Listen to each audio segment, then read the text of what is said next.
Hi, everyone, and welcome to my review of the BFG that I saw tonight in 3D. This comes from director Steven Spielberg, who's working with Disney for the first time officially. You know, the Disney Castle and all that good stuff. The movie is written by the late, great Melissa Matheson, and it's based on the classic book written by Roald Dahl.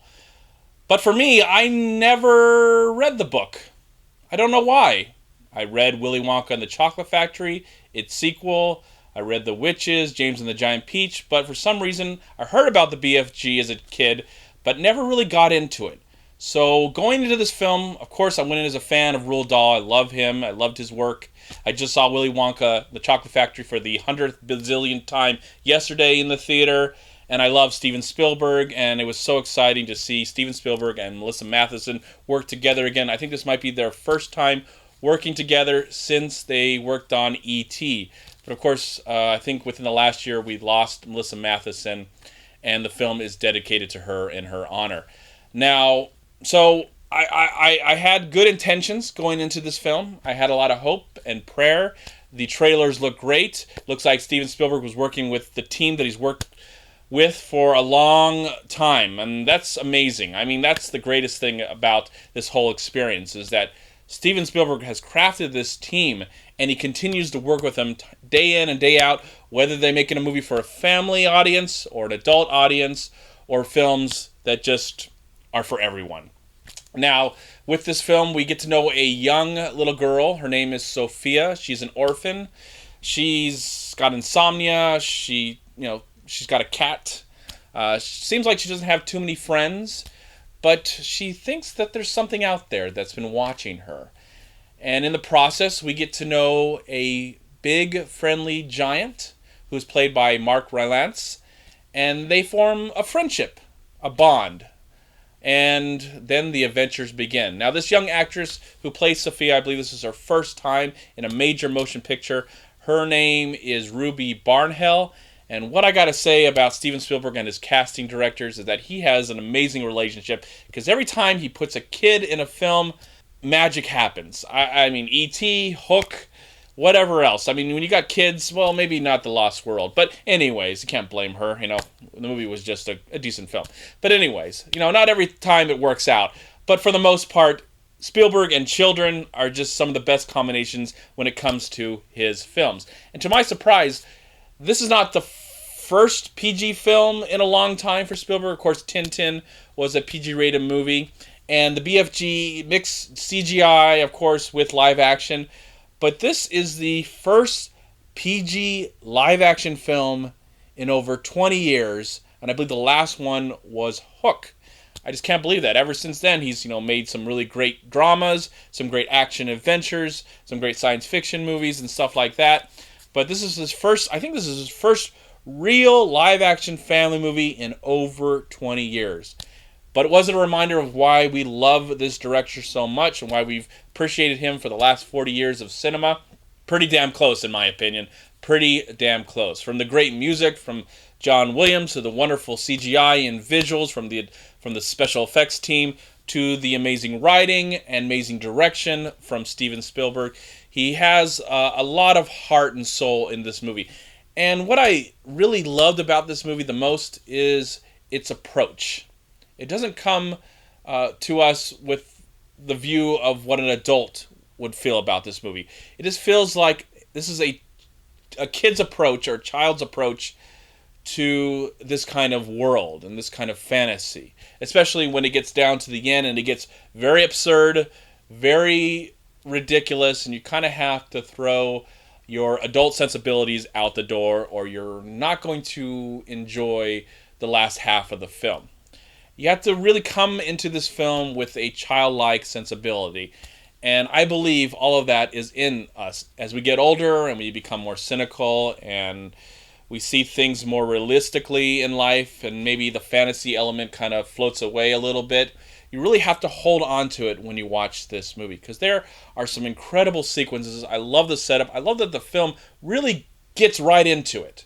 We get the introduction of Sophia, and then we're on to this journey. as she is with the BFG and she meets other giants. There's giants that want to eat people, and then it goes from there. I don't really want to spoil anything because I don't know how true this is to the original material since I haven't read it, but I heard that they expanded on it, gave it more plot and some other story elements as well in the film to fill out 2 hours.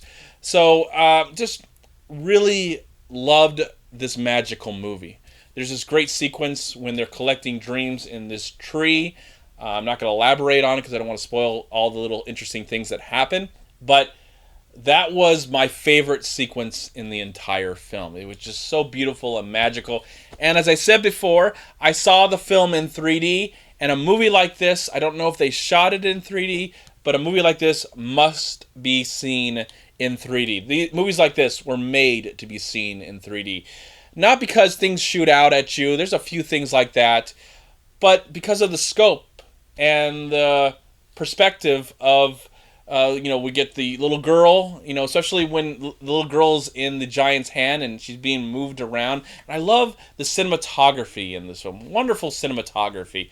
As the camera, sometimes there'll be a long take, and we'll really get to explore the environment, whether we're in the real world or the giant world or in the BFG's home. I love the use of production design and the CGI and the perspective of the little girl. She's looking around, and the use of 3D. Just like, she's right here and the giant's right here, and there's such interesting visuals in that way that they're telling the story right there.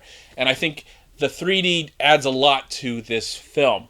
Most films don't need to be in 3D, and most of them are done that way so they can cash in and make some more money. But I think you would be doing yourself a big service if you cash in just a little bit and fork over a little bit of cash, and see this movie in 3D, because the 3D was pretty damn incredible. It really added a lot to the story.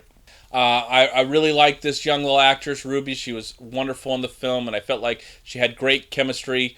I imagine most of her work was done in a studio with CGI, but I'd like to believe that Mark Rylance was off stage, giving out his dialogue, or maybe close to her, and they were going back and forth, because that's really how it felt like it was happening on screen. They have just wonderful chemistry, and you can look right into the eyes of the BFG and you see a soul. There's no uncanny valley. I can see a soul in most of the creatures that were in this film, and I like the giants. I like the visuals of the other giants, the human or human being giants. Speaking of human being, the screenplay, and I'm hoping that it is based. That part is based on the story itself, the dialogue, the way the BFG speaks, the way the other giants speak. Adds another level to their personality and gets you to really care about them and wonder, like, how would they say a certain word? Oh, that's how they would say something. That was very interesting as well. This is just a wonderful mashup of visuals and storytelling, and Steven Spielberg at his best when it comes to pure family entertainment.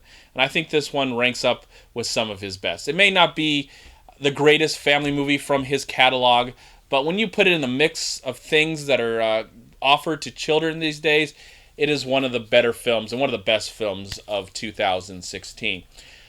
We saw this. I went and saw this with a good friend that was sitting next to me, but the rest of the audience was full of a classroom. They even had the teachers showed up, and they were like, "Hey, Mrs. blah blah blah." Why I know that, because they actually came up to me and they're like, well, "Sorry, we know you're going to be watching the movie, but there's going to be a whole class of kids and stuff like that." And the kids were fixated on what was going on, and I never really heard them throughout the entire film. And what I hope and pray, what happens in their minds, is that this is something that they can cherish for their lives. The way I cherish movies like The Neverending Story and Labyrinth and E.T., movies that I saw when I was a kid that I still love to this day. And I think this movie will have the same impact in the future as these kids get older and become adults and share movies with their kids. And maybe there was a few kids in the audience that will become filmmakers and be inspired by the films of Steven Spielberg, just like I was as a kid and that I love today. And that's really what my hope and prayer for this film, because I think this movie was a fabulous film, if not a perfect one. I know perfect is, no movie can really strive to be perfect, but this movie really achieves at least getting close. It really does. And I really admire this film. Steven Spielberg is, again, one of the greatest filmmakers living today. Maybe the best. Not in my opinion, he is, but he's definitely up there. And this is just another great example of his amazing work and storytelling, and the music and the special effects, the editing, and everything else that going into this film just left me with so much wonder. And I forgot that I was in a movie theater. I forgot that I was a 38-year-old adult. I really was transfixed and moved by this wonderful family film. And for that, I am going to give the BFG in 3D, I'm going to give it 4 stars out of 4. Thank you so much for watching. Please like, comment, and share this video. And also, please check out these amazing movie websites. And if you enjoyed this review, please click here to subscribe to my channel, and also please check out all my recent reviews right here on YouTube. Have a great day, live film, find peace, happiness, and harmony in anything and everything you do, and I'll talk to you at my next movie review.